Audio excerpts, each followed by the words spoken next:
Shalom, ketemu lagi dengan saya dalam segmen Teduh with SS. Pada kesempatan ini kita akan berbicara tentang hidup di dalam kebenaran. Kita ambil satu ayat dalam 3 Yohanes 1 ayat yang keempat. Saya akan bacakan buat kita semua. Bagiku tidak ada sukacita yang lebih besar daripada mendengar bahwa anak-anakku hidup dalam kebenaran. Hidup di dalam kebenaran adalah sukacita.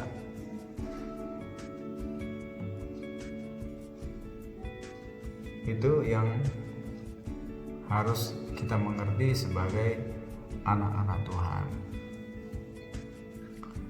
Hidup di dalam kebenaran berarti hidup tanpa kepalsuan, hidup tanpa kebohongan, hidup tanpa manipulasi, atau hidup tanpa kemunafikan. Itulah yang disebut dengan hidup di dalam kebenaran. Sore hari ini kita akan membahas bagaimana caranya agar kita bisa hidup di dalam kebenaran Tuhan. Bagaimana caranya? Yang pertama, caranya ialah hidup di dalam Tuhan. Itu yang pertama. Untuk bisa kita hidup benar, maka kita hidup di dalam Tuhan. Sebab ketika kita hidup di luar Tuhan, maka tidak ada kebenaran. Kebenaran itu hanya ada di dalam Tuhan. Sebab apa? Sebab firman Tuhan mengatakan bahwa di dalam Tuhanlah ada kebenaran, dan akulah kebenaran, kata firman Tuhan. Dan sebagai orang-orang percaya, untuk kita bisa hidup di dalam kebenaran, maka kita harus melekat dengan Tuhan. Kalau kita hidup melekat dengan Tuhan, hidup di dalam Tuhan, maka segala sesuatu yang kita lakukan itu pasti hal-hal yang benar. Itu yang pertama. Yang kedua, bagaimana caranya supaya kita bisa hidup di dalam kebenaran Tuhan, yaitu berkata jujur. Ya, katakan ya. Tidak, katakan tidak.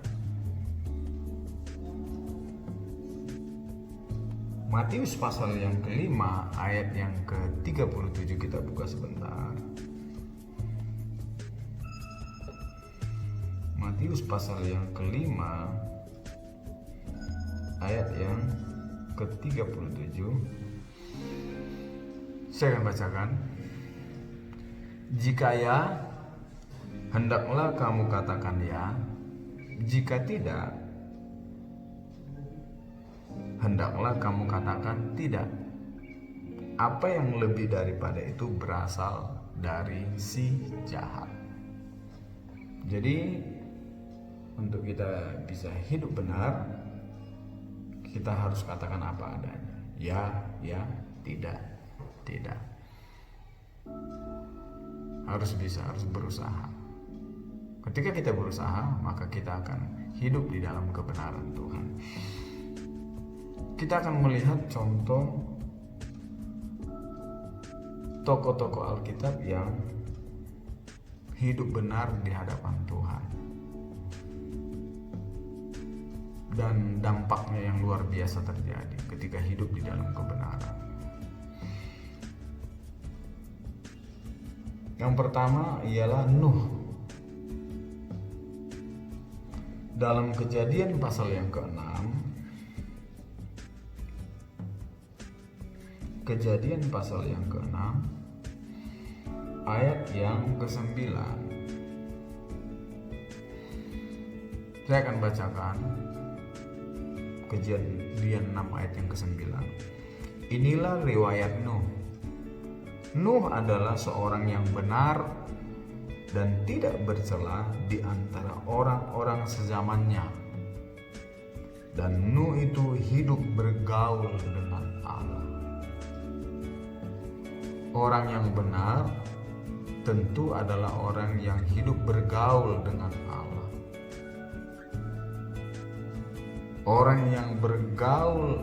Orang yang hidupnya bergaul dengan Allah pasti hidup benar. Nuh lah orangnya. Nuh hidup benar karena dia bergaul dengan Allah. Yang Allah itu adalah benar. Itu tadi tuh. Kalau kita bergaul dengan orang yang tidak benar, lama kelamaan maka hidup kita akan terkontaminasi kepada hal-hal yang tidak benar. Sebaliknya kalau kita hidup dengan orang-orang yang benar, maka lambat laun hidup kita juga akan menjadi benar. Demikian juga dengan Nuh. Nuh hidup benar karena dia bergaul dengan Tuhan yang kebenaran itu. Tuhan adalah kebenaran. Karena dia hidup bergaul dengan Allah, maka kita melihat dia diselamatkan dengan seisi keluarganya dari air bah. Kalau kita baca tentang riwayat Nuh, hanya Nuh beserta dengan keluarganya yang diselamatkan dari air bah, yang dipilih oleh Tuhan. Karena apa? Karena mereka hidup benar di hadapan Tuhan. Dipilih dan mereka terhindar dari air bah. Itu yang pertama. Yang kedua, tokoh Alkitab yang hidup benar yaitu Henokh. Dalam Kejadian pasal yang ke-5 ayat yang ke-22, Kejadian 5 ayat yang ke-22, saya akan bacakan. Dan Henokh hidup bergaul dengan Allah selama 300 tahun lagi setelah ia memperanakkan Metusala. Dan ia memperanakkan anak-anak lelaki dan perempuan.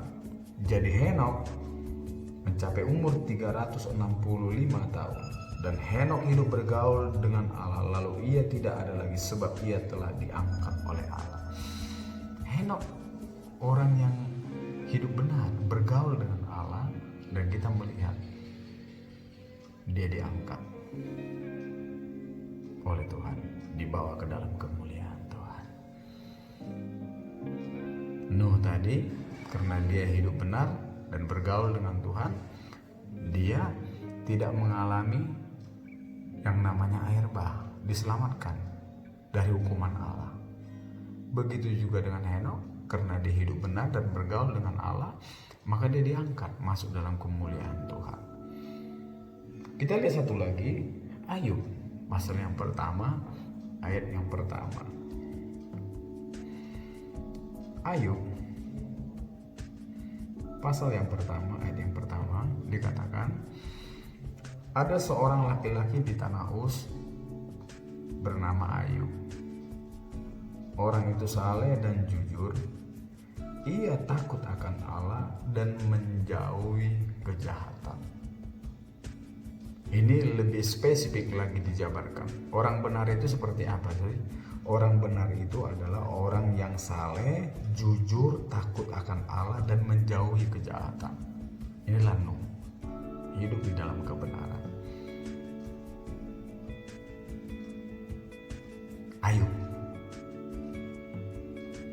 Ayub hidup benar, dan kita melihat walaupun Tuhan izinkan iblis mencobai dia, tetapi kita melihat di pasal 42, pasal terakhir dalam kitab Ayub dipulihkan, diberkati, berlipat kali ganda, dan kembali hidup bahagia. ada kekuatan yang Tuhan beri, ada kemenangan dalam diri Ayub. Sebab apa? Sebab dia hidup benar di hadapan Tuhan. Ada berkat yang luar biasa ketika kita hidup benar di hadapan Tuhan. Memang untuk melakukan kebenaran itu tidak gampang, bahkan berisiko. Tetapi marilah sebagai anak-anak Tuhan, kita harus hidup di dalam kebenaran firman Tuhan, di dalam kebenaran Tuhan, supaya pertolongan Tuhan nyata dalam hidup kita, seperti yang dialami oleh Henokh, Ayub, dan Nuh. Biarlah firman ini menjadi pelajaran bagi kita untuk kita selalu hidup benar, dan kita yakin Tuhan akan tetap memelihara kita. Terima kasih. Tuhan Yesus memberkati kita semua. Amin.